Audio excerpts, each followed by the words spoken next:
itu kan tadi bagaimana obat itu mampu mencapai sel target. Nah, itu dari perjalanannya ketika obat diminum, ya masuk ke lambung, ya dan seterusnya, itu farmakokinetik. Serta dihubungkan dengan efek klinisnya. Ini berarti sudah sampai pada efikasinya, kemanjuran obat, efikasi obat. Obatnya jadi nggak manjur. Ya, begitu. Jadi bisa terjadi obat kalau dikonsumsi bersamaan dengan satu makanan yang kandungan zat gizi atau kandungan senyawa yang ada di dalam makanan itu bisa bersifat antagonis dan berinteraksi dengan senyawa obat, maka bisa jadi di aspek yang paling parah ya, itu adalah yang paling berat itu adalah menurunkan efikasi obat, kemanjurannya, jadi nggak sembuh gitu, karena mungkin obatnya menjadi terurai atau obatnya menjadi terikat sehingga tidak bisa diserap kan gitu. Nah sekarang kita kembali, anemia itu berbagai macam jalur patofisiologi ya terjadinya anemia. Anemia bisa karena kekurangan Fe ya, zat besi. Zat besi ini merupakan central role dan protein central role untuk pembentukan heme ya dan globin ya, protein terutama. Nah, di dalam perjalanan dari metabolisme Fe bisa terjadi hambatan di berbagai tempat ya. Yang pertama tentu hemsintesis. Hemsintesis ini bisa terhambat kalau defisiensi berbagai macam zat gizi, ini kan zat gizi. Makanya biasanya kalau anemia gizi itu hambatannya pada pembentukan heme. Apa saja yang dilibatkan di dalam pembentukan heme? Ya B kompleks, vitamin B kompleks itu kan macam-macam. B1, B2, B3, kemudian juga ada B6, B12, B9 ya, asam folat. Ada semua untuk sintesis. Kemudian ada mineral Zn, ada vitamin larut lemak, ya. Vitamin A, yaitu berkaitan dengan fungsi transferin. Cu juga untuk memobilisasi simpanan. Jadi ada banyak faktor ya untuk terjadi anemia. Ya. Bukan hanya kekurangan Fe saja, tetapi memang Fe ini menjadi faktor, defisiensi Fe menjadi faktor yang paling banyak dijumpai orang-orang di negara-negara sedang berkembang. Gitu. Sementara yang faktor sedikit ya, faktor kejadiannya kecil itu adalah faktor genetik. Ini genetik itu bisa sel cycle anemia, ya kemarin di patofisiologi sudah kita bahas ya, sel cycle anemia, kemudian anemia hemolitik maupun talasemia. Kalau talasemia prosesnya adalah penghambatan bukan pada genetiknya, tetapi bukan pada hemnya, tetapi pada apa itu globin. Tapi sama-sama akhirnya bisa menghambat HB sintesis atau sintesis. Oke, sekarang kita ini kan review ya dari mata kuliah patofisiologi. Apa yang terjadi pada orang yang menderita anemia? Hemoglobin turun ya, karena hemoglobin turun maka akibatnya apa? Saturasi oksigen pasti akan turun. Kenapa? Karena heme yang ada di dalam sel darah merah itu fungsinya untuk mengikat oksigen. Kalau sel darah merah kita kurang, maka hemnya juga berkurang, maka kemampuan tubuh di dalam mengikat oksigen jadi berkurang. Coba kita kembali pada definisi dari hemoglobin. Hemoglobin adalah senyawa rantai pirol ya, yang terdiri dari 4 molekul heme. 4 molekul heme. Sedangkan mioglobin yang ada di otot itu hanya ada 2, dari 2 heme. Coba ingat kembali di mata kuliah ini ya, patofisiologi anemia. Nah, karena 4 hem, maka satu hemoglobin itu berarti bisa mengikat berapa? Oksigen? 4. Mengikat 4 oksigen. Karena satu hemoglobin terdiri dari 4 hem.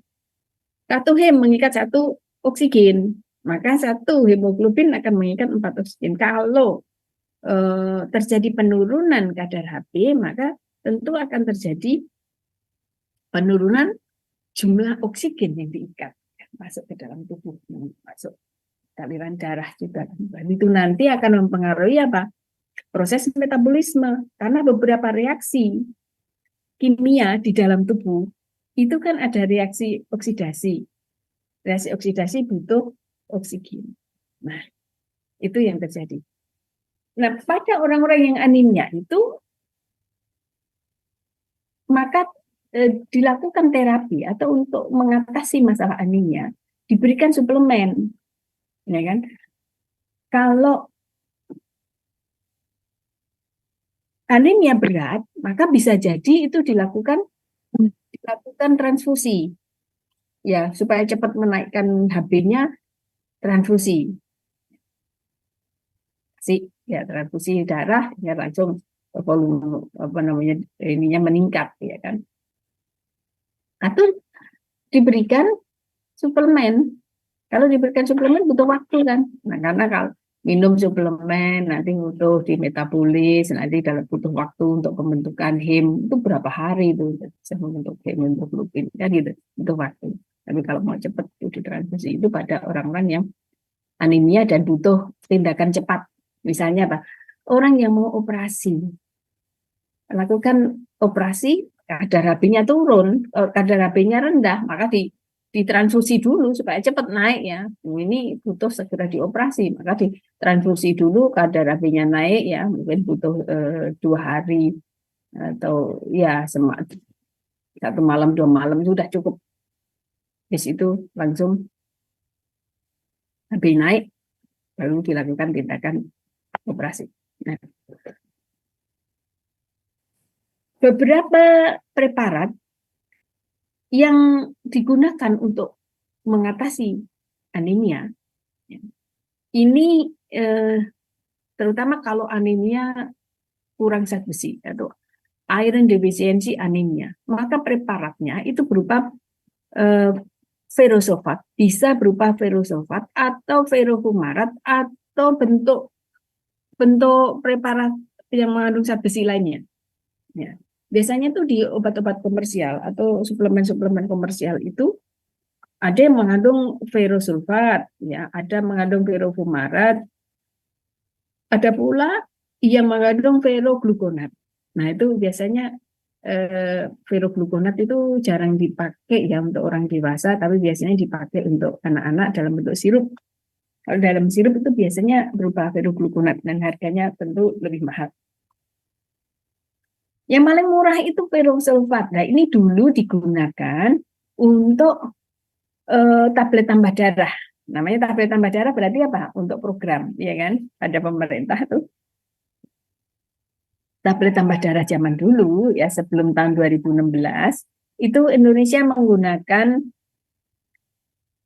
tablet tambah darah yang mengandung atau apa namanya? Preparatnya itu namanya ferrosulfat 200 mg. Atau seringkali kalau para bidan menyebutnya sulfaferosus, ya. Itu ferrosulfat 200 mg. Nah, 200 mg itu bukan Fe-nya. Oh, berarti Fe-nya 200, tidak. 200 mg itu artinya beratnya itu dari ferrosulfat itu adalah 200 mg. Nah, di dalam ferrosulfat 200 mg itu mengandung 60 mg elemental iron atau zat besi elemen dan 200 mikrogram asam folat.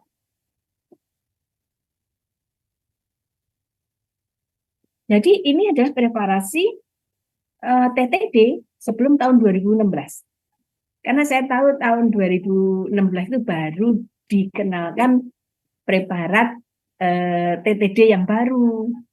TTD yang baru dan sekarang digunakan itu adalah ferrofumarat. Kenapa kok diubah jadi ferrofumarat? Karena ferrosulfat itu meski ya itu murah kan, tapi efek sampingnya itu banyak atau orang tidak mau mengkonsumsi ferrosulfat ya atau TTD karena efeknya mual, muntah. Kemudian diganti ferrofumarat. Ferrofumarat juga tetap mengandung 60 mg Fe atau elemental iron. Nah, tapi yang berbeda adalah asam folatnya, 400 mikrogram asam folat. Ini apa namanya? Preparat itu ya, TTD. Nah, selain itu pada suplemen-suplemen untuk mengatasi masalah anemia yang dijual secara komersial itu juga biasanya mengandung vitamin dan mineral lain ya, baik itu vitamin B12, B6, kemudian juga mungkin ada ZN, ada CU, Mg gitu. Nah, itu artinya itu berbagai macam vitamin mineral atau kita sebut saja itu multivitamin mineral.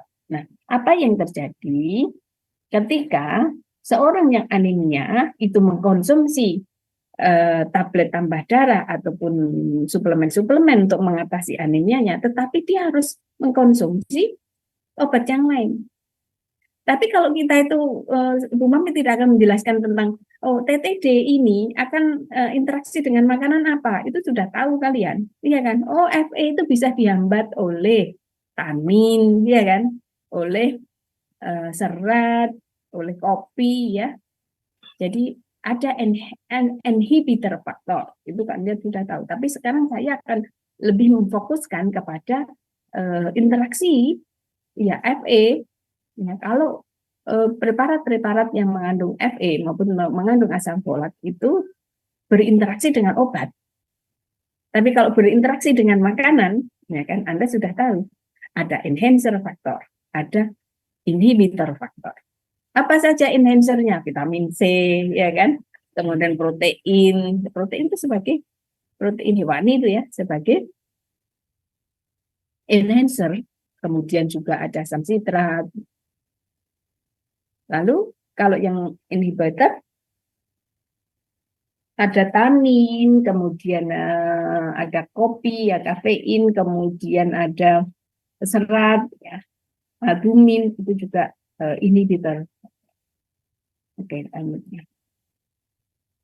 Nah, sekarang bagaimana kalau terapi anemia itu preparatnya berupa ferrosulfat? Farmakologi ferrosulfat atau zat besi adalah untuk membantu memenuhi kebutuhan zat besi harian, yaitu memang kalau kita mengkonsumsi suplemen itu kan sebenarnya sebagai tambahan dari kekurangan sehari-hari yang berasal dari makanan. Kadang-kadang kita itu mengkonsumsi makanan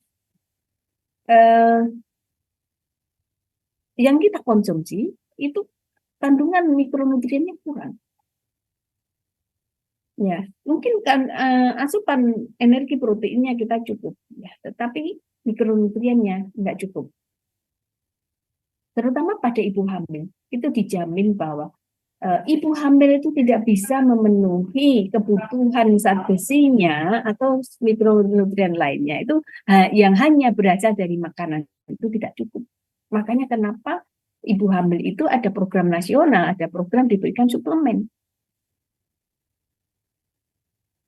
Makanan gizi seimbang itu penting, tapi untuk ibu hamil, it's not enough to fulfill their requirement, daily requirement. Makanya itu harus ditambah. Makanya suplemen itu adalah menambah. Nah, itu dikasih suplemen yang mengandung zat besi maupun zat besi mikro lainnya. Berkurangnya cadangan zat besi dapat terjadi karena perdarahan, malabsorpsi, hilangnya zat besi dalam urin, kurangnya asupan atau kondisi lain ya, seperti kehamilan, menstruasi dan lain-lain. Nah, ini saya kira ya bahwa zat besi bisa berasal dari makanan, tetapi ini yang kita bahas adalah suplementasi. Suplementasi ferrosulfat memungkinkan peningkatan kadar zat besi yang lebih cepat ketika pasokan makanan tidak mencukupi. Ya kan, kalau asupan makanan kita kurang, maka ya kita harus tambah suplemen. Nah, bagaimana farmakologi dari filosulfat? Filosulfat bekerja sebagai pengganti cadangan zat besi yang terdapat pada hemoglobin, ya, maupun mioglobin serta sebagai enzim. Artinya bahwa zat besi yang kita peroleh dari suplemen itu dia akan sebagai cadangan. Kalau yang berasal dari makanan tidak cukup. Nah, nanti gunanya zat besi kan targetnya apa? Targetnya kan dibawa ke sumsum tulang untuk pembentukan hemoglobin, ya. Itu targetnya. Maka zat besi itu tentu akan bergabung dengan rantai porfirin dan globin untuk membentuk hemoglobin yang sangat penting untuk pengirim oksigen. Kan? Ini kalian sudah harus mempelajari ulang itu materi metabolisme zat besi. Kemudian farmakokinetiknya bahwa filosulfat atau zat besi bisa didapatkan dari makanan, ya kan, tetapi ini ya tadi ya itu sebutkan bahwa tidak mau ada yang tidak bisa memenuhi kebutuhan hariannya melalui makanan sehingga diberikan suplemen terus. Absorpsinya nanti mekanisme absorpsi kalian kembali kepada metabolisme dan di sini ya catatannya dibuka kembali. Tapi ini itu akan merangkak sekitar 0,5 sampai 1 miligram per hari. Ya. Penyerapan besi total itu bisa meningkat 1 sampai 2 miligram per hari pada wanita yang menstruasi. Ya. Pada wanita hamil lebih efektif lagi. Nah, jadi memang pada keadaan seseorang itu defisiensi zat besi ataupun pada saat kebutuhan zat besinya meningkat, maka penyerapannya akan efektif. Penyerapannya akan lebih tinggi. Maka penyerapan zat besi itu akan berbanding terbalik dengan simpanan zat besi. Itu buka kembali di dalam metabolisme. Nah, zat besi akan lebih mudah diabsorpsi itu kalau dalam bentuk vero. Ingat kembali di metabolisme bahwa absorpsi ataupun perlintasan melintasi membran sel. Absorpsi itu kan artinya zat besi melintasi dari lumen usus menuju ke aliran darah. Berarti dia melintasi membran sel. Ketika melintasi membran sel, maka zat besi itu harus berbentuk apa? Vero. Tetapi ketika berada di aliran darah, maka zat besi itu berbentuk apa? Veri. Ini ingat ya, vero itu untuk melintasi sel. Makanya kalau penyerapan ya dia harus vero. Besi melewati membran luminal sel mukosa usus melalui mekanisme transport aktif zat besi, ya, kemudian diangkut oleh DMT1 ya, divalen metal transporter. Itu ingat kembali, ini dibaca lagi. Besi vero juga diabsorpsi akan berubah menjadi feri ketika berada di dalam sel maupun dia akan masuk ke dalam darah. Ya kan? Ini buka aja lagi. Distribusinya zat besi diangkut dalam plasma terikat transferin. Ketika sudah berada di dalam darah, maka dia akan berupa apa? Feri. Maka dia akan diikat oleh transferin, maka disebut sebagai diferik transferin, yaitu satu protein transferin mengikat dua unsur, ya, dua feri. Transferin itu apa? Transferin adalah beta-globulin glikoprotein, yaitu suatu glikoprotein atau protein yang berikatan dengan glukosa, maka disebut sebagai glikoprotein. Kemudian diangkut ke berbagai jaringan, terutama masuk ke sumsum tulang untuk pembentukan sel darah merah. Ya, ini gitu. Selain transferin, sel-sel retikulum juga dapat mengangkut zat besi untuk keperluan eritropoiesis. Ya, besi dapat melintasi plasenta dan masuk ke dalam ASI. Mineral-mineral itu bisa masuk ke dalam ASI. Artinya bahwa seseorang yang sedang laktasi, ibu laktasi itu memang penting untuk mengkonsumsi suplemen supaya apa? Kandungan ASI-nya itu kandungan vitamin dan mineral di dalam ASI itu cukup. Sekarang saya kira metabolismenya Anda ini lagi ya, buka kembali di metabolisme. Jadi ada beberapa hormon yang mengendalikan untuk penyerapan maupun metabolisme, yaitu apa? Hormon hepcidin. Mobilisasi besi dari makrofag dan hepatosit itu dikendalikan oleh regulasi hepcidin. Ya. Hepcidin itu adalah suatu hormon yang dikeluarkan oleh hati atau liver. Itu gunanya untuk uh, uh, menghambat ferroportin. Ferroportin itu adalah protein yang mengangkut ya, yang mengangkut zat besi yang menjadi transporter di dalam dinding usus ya. Ferroportin itu ingat kembali, ferroportin adalah suatu protein regulatori protein yang mengatur melintasnya ya kan, melintasnya zat besi dari lumen menuju ke aliran darah, atau itu untuk mengatur proses absorpsi. Nah, kalau asupan zat besi itu berlebih, maka ferroportin ini dikendalikan oleh hepcidin. Hepcidin menghambat kerja ferroportin. Sudah cukup, karena kebutuhan zat besi sudah terpenuhi, maka tidak usah bekerja dulu. Ferroportin, nah, kalau berhenti dulu, nah itu dikendalikan ini hepcidin. Kalau asupan zat besi sudah berlebih.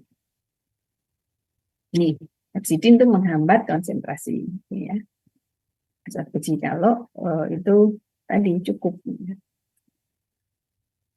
Nah, ferrosulfat itu ada banyak efek samping. Kenapa TTD yang berupa ferrosulfat itu diganti menjadi ferrofumarat itu karena memang banyak keluhan nih. Efek samping umum ya preparat besi oral ya seperti ferrosulfat, keluhan gastrointestinal, keluhan yang sering dilaporkan antara lain mual, muntah, perut kembung, nyeri perut, ya, kadang perih ya, konstipasi, tinja berwarna hitam itu karena zat besinya.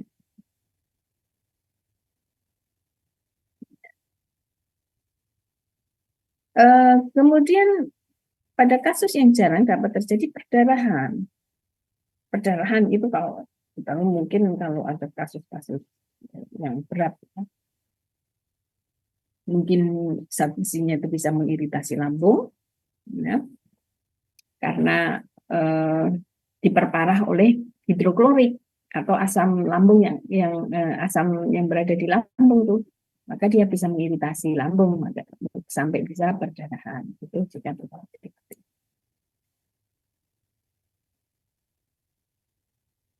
Nah, toksisitas bisa terjadi. Ya, toksisitas itu karena zat besi itu sifatnya korosif tadi.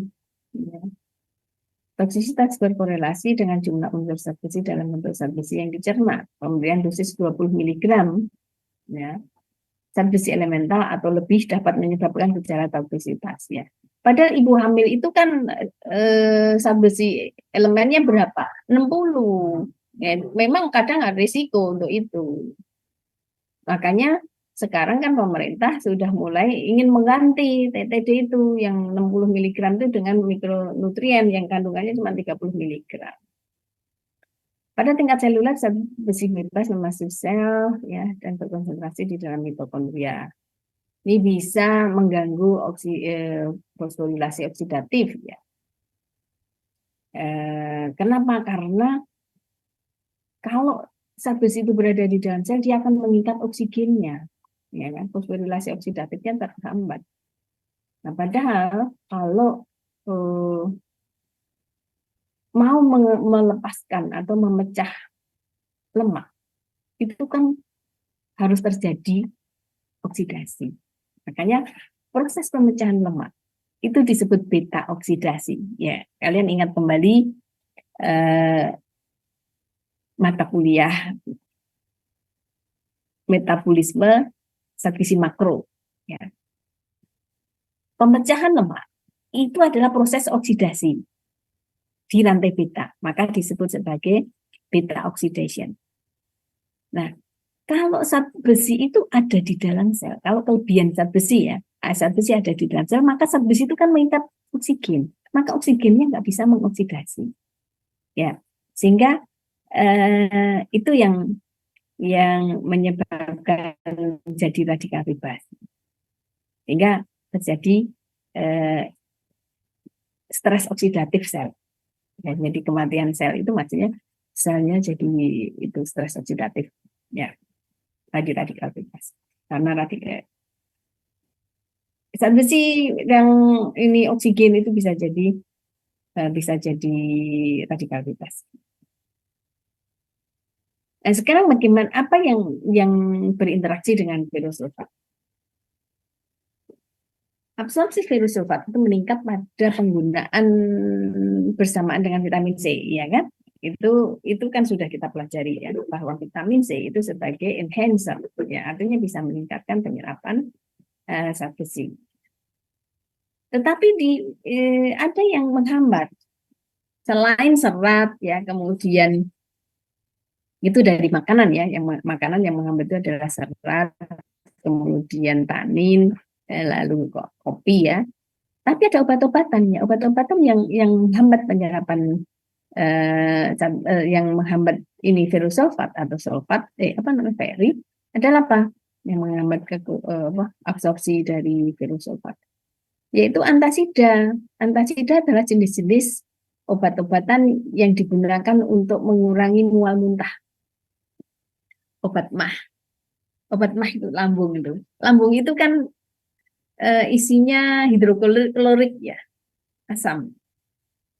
Pada orang-orang yang menderita gastrik, ya, lambung, maka asamnya itu berlebihan, maka dia harus diberikan antasid untuk menetralkan asam lambung.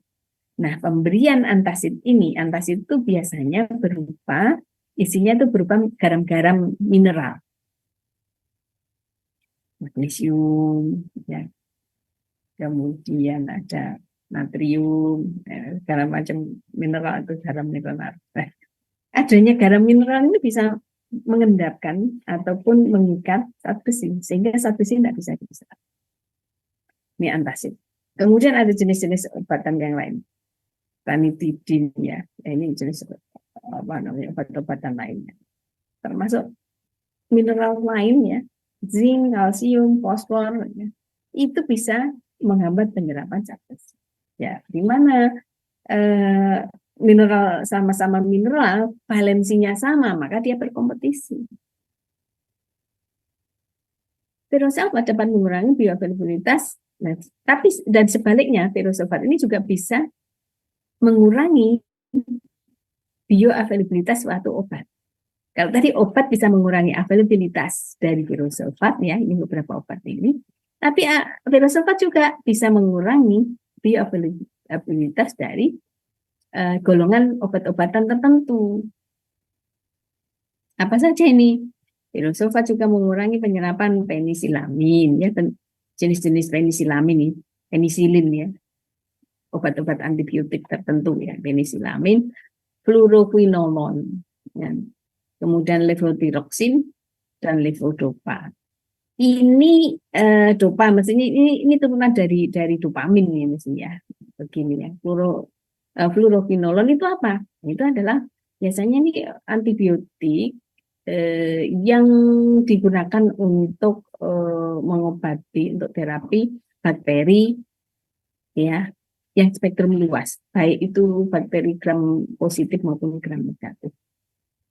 Penggunaan bersamaan dengan tetrasid tidak menganggap penyerapan keduanya. Jadi zat besi tidak boleh dikonsumsi bersamaan obat tetrasiklin. Makanya ketika menderita orang-orang yang anemia, kemudian dia juga menderita penyakit infeksi, yang harus diobati dengan tetrasiklin, maka suplemen suplemen apa yang mengandung zat besi itu harus dikonsumsinya tidak boleh bersamaan dengan tetrasiklin, gitu ya. Itu interaksi, nanti bisa sama-sama nggak bisa diserap, jadi dua-duanya. Begitu. Nah, sekarang kalau preparat ferofumarat,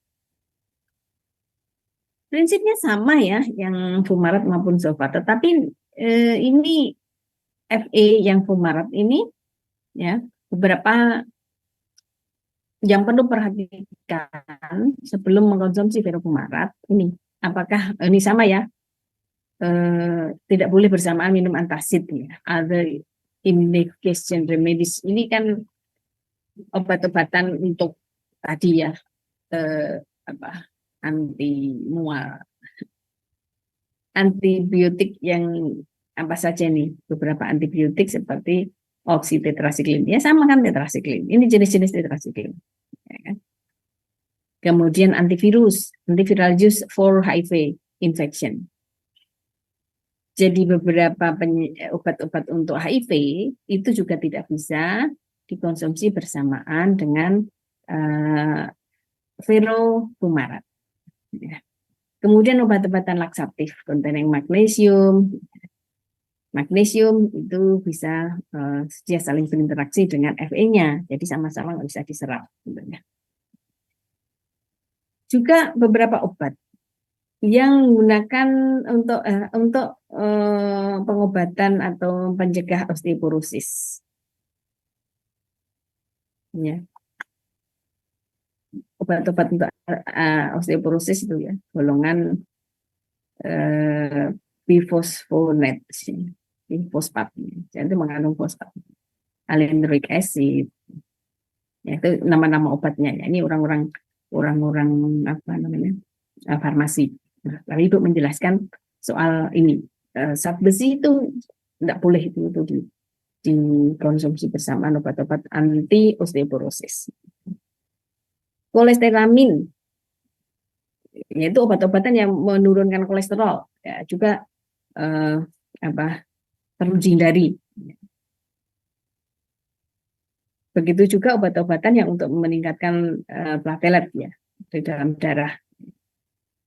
Untuk treatment underactive thyroid, artinya hipotiroid.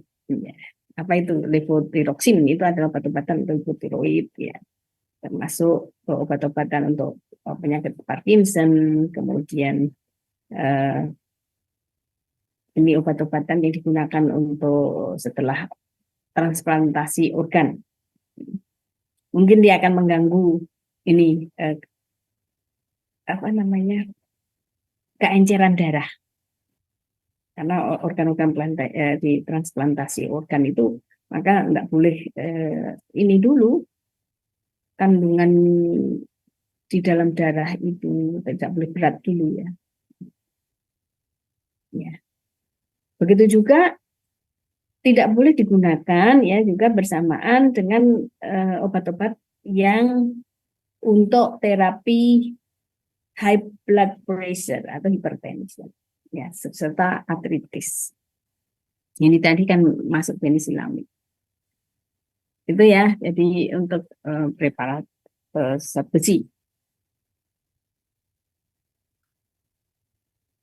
Nah, ini interaksinya.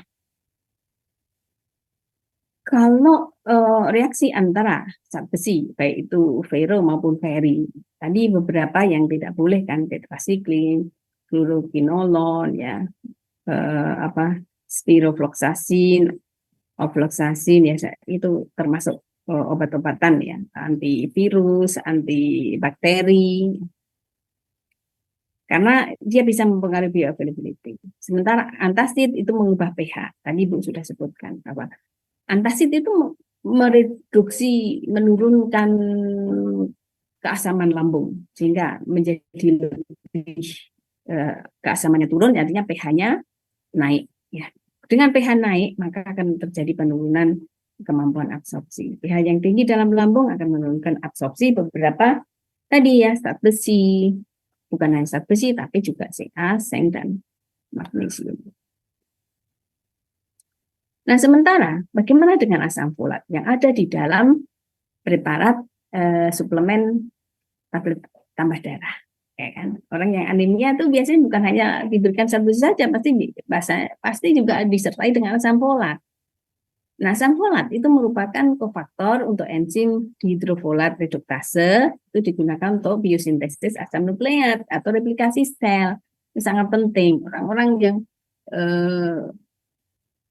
apa jadi asam folat itu dia sifatnya untuk replikasi sel ya, termasuk ya sel darah merah itu. Ya, kalau kemarin sudah Ibu jelaskan dalam patofisiologi bahwa asam folat itu gunanya kan untuk dalam proses pembentukan DNA. Ya, DNA artinya itu untuk replikasi sel. Sementara sel darah merah itu ada sel calon ya. Jadi ada calon sel darah merah yang kita sebut sebagai eritroid progenitor atau stem cell, ya. Eritrosit stem cell. Nah, itu kan calonnya. Kalau untuk vitamin B12 itu dia akan mematangkan proses sampai terbentuknya sel darah merah ya. Kemudian tentu akan disambung dengan adanya Fe dan sebagainya. Sementara kalau asam folatnya itu membentuk DNA-nya. Jadi kerja itu harus harmoni antara asam folat, kemudian zat-zat mineral lainnya untuk pembentukan sel darah merah. Asam folat akan diekskresi karena obat yang mengandungannya dari hidrofolat reduktase untuk mengurangi replikasi sel. Nah, ini interaksinya. Jadi asam folat pun juga ternyata juga akan dipengaruhi ya, akan interaksi dengan obat. Nah, bagaimana dengan tadi interaksi tetrasiklin dengan zat besi? Ini mekanisme interaksinya. Obat tetrasiklin itu kalau ada di dalam tubuh kita itu ada senyawa yang mengandung zat besi atau unsur-unsur zat besi, maka dia akan berikatan dengan ion kalsium atau garam besi membentuk kelat yang tidak larut. Jadi tetrasiklinnya dikelat itu artinya diikat ya, sehingga tidak larut. Nah, kalau itu tidak larut maka tidak bisa diserap. Jadi tetrasiklin menjadi tidak bisa diserap. Kalau tidak bisa diserap, kan artinya tidak bisa masuk ke dalam ini sel target. Ini tetrasiklin kan targetnya akan menuju pada sel apa, ya kan? Sel menuju pada bakteri kan? Nah, orang yang terinfeksi itu kan bakteri itu kan sudah ada di mana itu bakterinya itu ada kan gitu. Nah, maka obat-obatan itu akan menuju ke sana. Jadi senyawa obat itu akan dimetabolisme ya, dipecah-pecah sehingga metabolitnya itu akan menyasar pada targetnya. Oh, mau merusak membran selnya misalnya. Ada obat yang merusak membran sel dari bakteri. Ada obat yang merusak DNA-nya. Itu sudah masuk ke dalam gitu. Oleh karena itu, kalau mengkonsumsi tetrasiklin dan zat besi, maka minumnya itu ya diminum 1 jam sebelum makan ya, atau 2 jam setelah makan ya, dan jangan diminum bersamaan susu karena tadi kalsium akan meningkat. Kalsium yang ada di dalam susu akan meningkat tetrasiklin. Zat besi juga. Nah, bagaimana farmakodinamik dari asam folat? Ya, asam folat yang berinteraksi dengan beberapa obat. Asam folat ini akan berinteraksi dengan obat namanya methotrexate. Biasanya disingkat MTX. Nah, ini orang farmasi ya tentu tahu apa itu MTX ya. Tapi itu akan memandang dari sisi asam folatnya. Jadi asam folat ini dia punya dia punya efek untuk ini berinteraksi dengan MTX. Kenapa? Karena MTX ini secara struktur mirip asam folat. Karena mirip asam folat, ya kan? Karena mirip asam folat, maka asam folat ini bisa diblok sama MTX ini. Ya, MTX adalah suatu obat anti metabolit, ya. Is an anti-metabolite most commonly used in chemotherapy and immunosuppression atau immune disease. Jadi biasanya itu digunakan ya obat-obat yang digunakan sebagai anti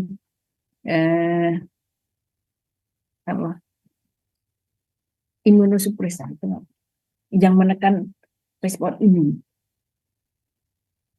terutama pada penyakit-penyakit autoimun. Ya, autoimun itu kan respon imun yang terlalu tinggi itu perlu disupres, ya, perlu ditekan. Dan juga biasanya digunakan pada kemoterapi.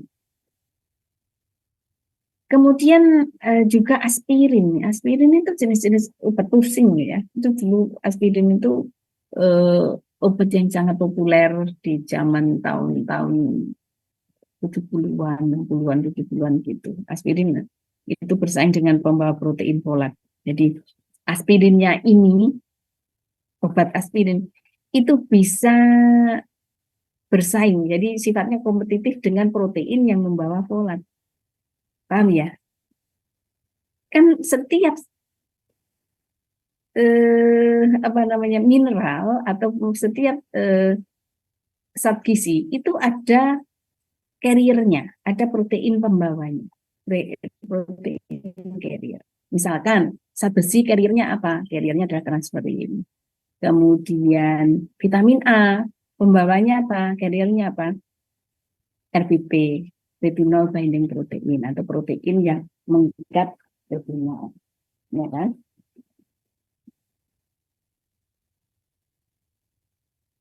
Nah, begitupun asam folat itu juga ada protein yang pembawanya, Nah, itu bisa diblok sama aspirin.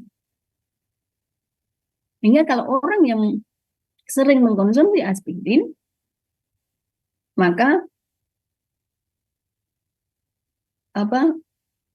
protein pembawa folatnya itu bisa diblok sehingga asam folat tidak bisa dibawa ke aliran darah, tidak masuk ke target sel.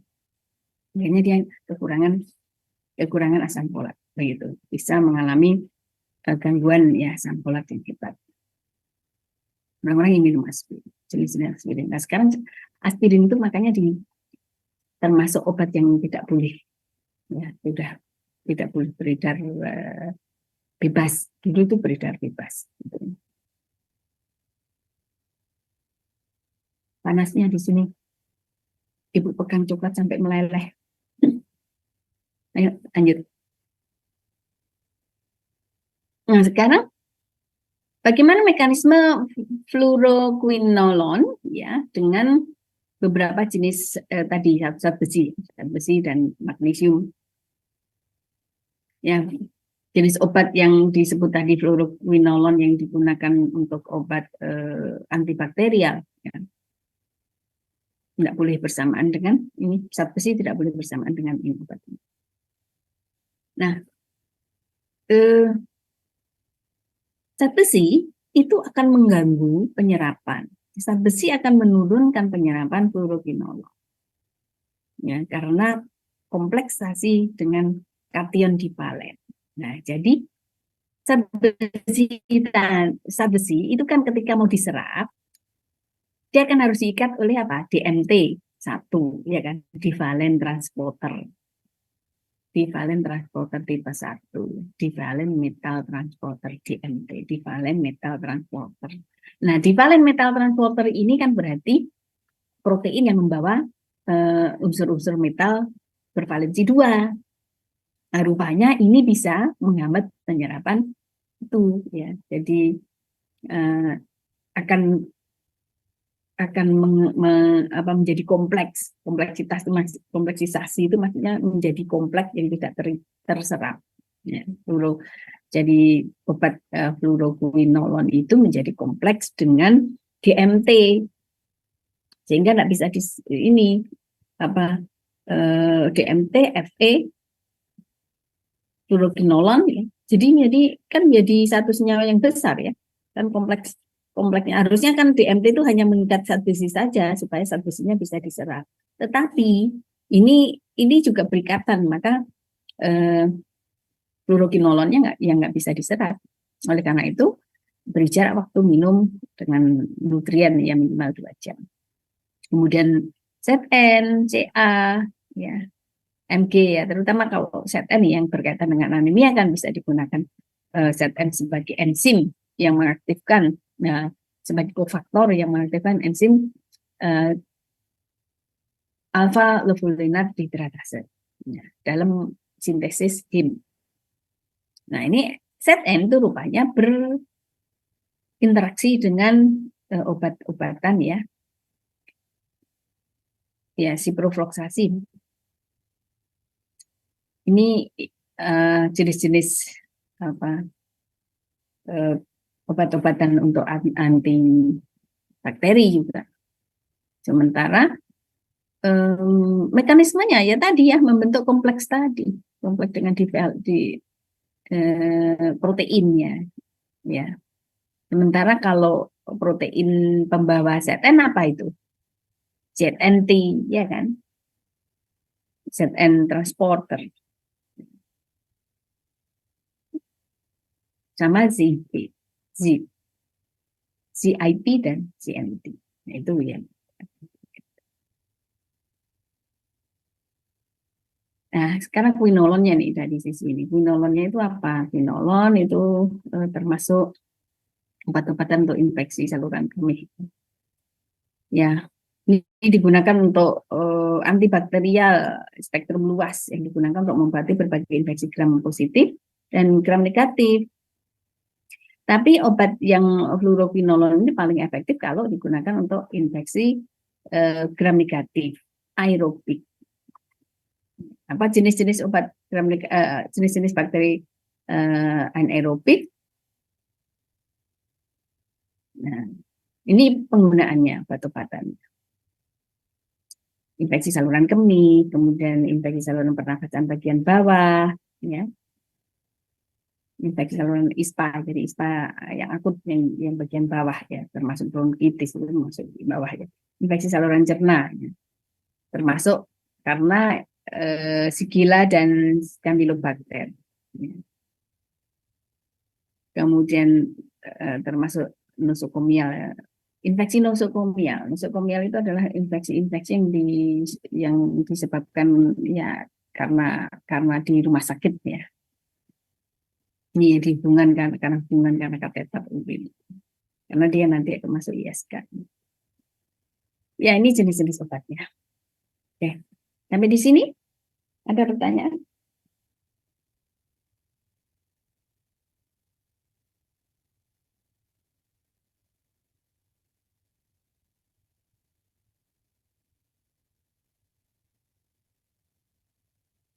Ada pertanyaan? Kalau tidak ada kita ini ya, cek cyber.